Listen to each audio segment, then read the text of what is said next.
চীনের তিব্বতের প্রত্যন্ত পার্বত্য অঞ্চলে শক্তিশালী ভূমিকম্পে মৃতের সংখ্যা বেড়ে ৯৫ জনে দাঁড়িয়েছে। মঙ্গলবার ৭ জানুয়ারি চীনের রাষ্ট্রায়ত্ত গণমাধ্যম সিনহুয়ার ভারতে এক প্রতিবেদনে এ তথ্য জানিয়েছে রয়টার্স। প্রতিবেদনে বলা হয়েছে, মঙ্গলবার স্থানীয় সময় সকাল ৯টা ৫ মিনিটে এই ভূমিকম্প আঘাত হানে রিক্টার স্কেলে, যার মাত্রা ছিল ৬.৮। ভূমিকম্পের উৎপত্তিস্থল ছিল মাটির মাত্র ১০ কিলোমিটার গভীরে। যুক্তরাষ্ট্র ভূতাত্ত্বিক জরিপের তথ্য অনুযায়ী রিক্টার স্কেলে ভূমিকম্পের মাত্রা ছিল ৭.১। উৎপত্তিস্থল ছিল তিব্বতের রাজধানী লাসা থেকে প্রায় ৫০ মাইল পশ্চিমে ডিংরি কাউন্টি। লাসা থেকে ২২৮ কিলোমিটার দূরে তিব্বতের দ্বিতীয় বৃহত্তর শহর সিগাৎসিও ক্ষতিগ্রস্ত হয়েছে। সেখানে ধর্মগুরু পাঞ্চেন লামার অবস্থান।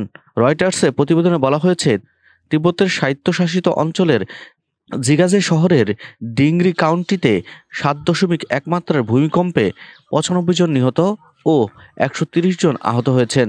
চীনের জরুরি ব্যবস্থাপনা মন্ত্রণালয় জানিয়েছে, ধ্বংসস্তূপে আটকা পড়া মানুষদের খুঁজে বের করার জন্য প্রায় ১৫০০ অগ্নিনির্বাপক ও উদ্ধারকর্মী মোতায়েন করা হয়েছে।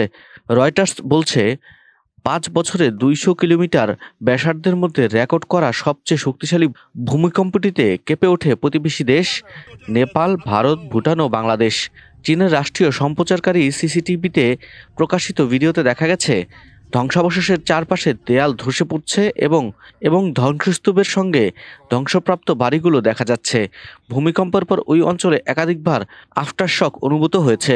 আফটারশকের সর্বোচ্চ মাত্রা ছিল ৪.৪।